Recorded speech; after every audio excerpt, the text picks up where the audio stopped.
acknowledge each and everyone for making an effort to honor our commitment to be here today. So palakpakan naman natin ating mga sarili. So talagang the more sabi niya those who show up in the business, talagang sila yung magkakaroon ng result. So at the end of this day, we expect na, di ba? Dahil makakabenta tayo. Amen. So, I'd like to introduce to you our presenter for today. So, he is the sales network manager for brokers under Terra. So, so let's welcome Mr. Romel Vidamin.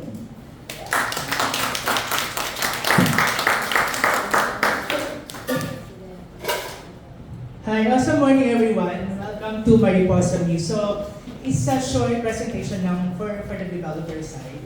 So, sino ba si Mariposa News? Who are behind Mariposa News? So, behind Mariposa News is the developer Makiling News. So, Makiling News is actually a newbie or boutique developer pa lang. But the older generations, meron na silang mga different projects like One Hemani Square in Irod. We also have Silocan Building, existing to sa Pasay. We also have Lasal Townhouse in Quezon City, AMC in Isabela, and actually the Renaissance Tower. Renaissance Tower is actually the older generation or the parents is the financer of the real estate before. So the younger generation build this Mariposa News now. So, stay please. So, pakita ko lang yung mga ginawa ni developer owner ngayon, yung mga younger generation. So, si younger generation, si developer, si Makiling News now, siya yung consultant in US lead in Canada. So, that's why he conceptualized the Mariposa News as a pursuing lead for homes. Hindi pa tayo nakakukuha ng certifications because hindi pa tayo tapos yung mga units natin or hindi pa tapos yung building natin. Once natapos yung building natin, doon pala mag-i-issue si USD na certification with us. So, Mariposa News. Why Mariposa News? Actually, Mariposa is actually malapit lang tayo sa Mariposa Street. News is actually a British word, a French word, meaning townhouses. So that's why Mariposa News yung pinangalan natin sa building natin. So, building basics, we only have 36 units lang for the whole building. 8 floors lang tayo. We have 2 basement parking, 5 units per floors. Combination siya ng 1 bedroom at 81 square meters, 2 bedroom at 155 square meters. We also have 2 bedroom plus den. We call it 2 bedroom plus den because then later I'll show you. Sa baba, wala lang siyang ensuite toilet and bath, but technically you can convert it into 3 bedroom units. So these are 1 bedroom 81 square meters na conceptualized ng architect. So, unit B natin, each floor, isa lang talaga yung 1 bedroom natin. 81 square meters siya.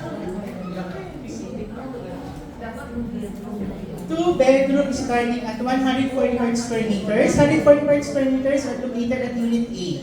So, Unit A siya lang po yung merong 2 balcony that is facing C. Benitez. Unit C is one of our, ito rin pinakamalaking unit natin sa Mariposa News. 166 square meters siya, 2 bedroom plus den, but if you notice, the unitized layout, the den is only, wala lang talaga siyang ensuite toilet and bath. But again, the guest or powder room, and may ensuite na siya, ensuite toilet and bath. So technically, pwede mo siya i-convert to guest room. That's why we converted, some of our client converted into 3 bedrooms. For the Unit D, the difference with Unit C is 40 square meters, 162, but all Unit D are sold out. Unit E is a regular 2 bedroom. Ito yung walang day den. So, we have 155 square meters, but we have ample space for the living area. So, this is our unitary floor layout. So if you can see, yung land area natin is medyo V-shaped siya. So that's why lahat minaksimisa natin. The land area is around 1,200 square meters. So why need for homes? Again, need for homes conceptualized because pag sinabi natin need, may nakakaalam ba dito why need? Yung iba kasi sinasabi ng ibang developer, we're lead building, we're green building. Yes, they are green building, but most of them are actually core and shell. When we say core and shell, inside lang at labas ng building yung components ng lead. Pero kay Mariposa Muse, even all the units itself, yung component ng lead for homes, nandoon. Like we're using air filtration system. Air filtration system is actually a hospital grade system. Pag nakita niyo sa baba, kahit hindi na kayo bumili ng air filtration ninyo, okay na. Kasi nakakabit na yon. 5 times yung cycle niya, it comes in the fresh air and it goes out the bad air. So kahit may asthma kayo, it also serves as kapag filter na rin. Number 2, we use double low E double glaze window. With the other developer, either the two lang yung gagamitin nila. But here in Mariposa Muse, double low E na tayo, double glaze window na tayo. Anong difference ko sa ibang glass window natin? So yung double low E, heat resistant na siya. Yung double glaze din, hindi na magpe-penetrate yung noise or yung sound sa labas. So ibig sabihin na may noise reduction na tayo. We also use AEC black instead of hollow block. AEC black is fire retardant and actually, yan mga paneling dyan sa labas, so nakikita nyo sa wall na yan, makapal yan. Yung gitna niyan is actually meron pang insulation panel. So even if after yung santo, hindi mo mararamdaman yung init. Even the steel natin, hindi mo mararamdaman yung init niyan. We also use non-VOC paint. So most of the developer hindi pa gumagamit ng non-VOC paint, meaning to say, yung paint natin kahit mag-dust yan, mag-powder yan, it won't cause you harm in your health. Kasi most of the paint right now are cancerous. So this one is non-VOC paint, galing pa siya ng Spain. So again, pag nakita niyo yung model unit natin or yung mga units natin here in Mariposa Muse, number 1, we have good location. Number 2, price itself is very competitive. Number 3, ang quality itself, pwede kong itapat, hindi ako mapapahiya sa inyo while selling Mariposa Muse with the other competitors of Rockwell. So the competitor natin is 8 Benitez Rockwell. They're selling at 360 per square meters, but currently right now we are selling at 190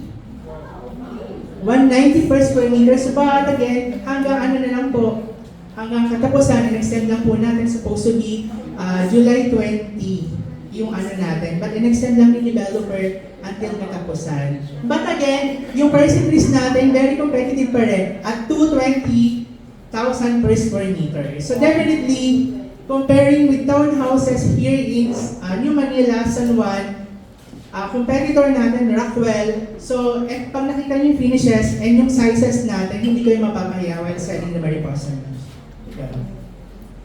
We have, ang ano lang natin, wala sa amenities natin, we have here, function room, we have roof deck, nakita niyo na.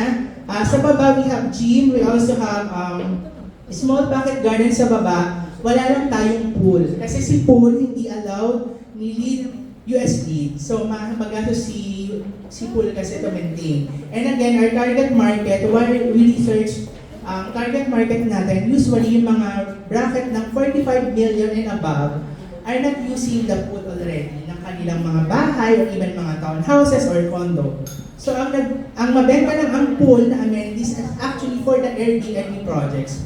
Our project is not allowed for Airbnb. Long-term use or long-term lease, yes, allowed. So, are you excited po ba to see Mariposa Muse natin? Yes! I hope matulungan niyo rin kami to sell Mariposa Muse to sold out. Actually, I want to acknowledge, Miss Pao, si Miss Pao po ang ating maraming benta ng Mariposa Muse. Sa pang sa face ng rehab ng Mariposa Muse. 4 na benta. Thank you!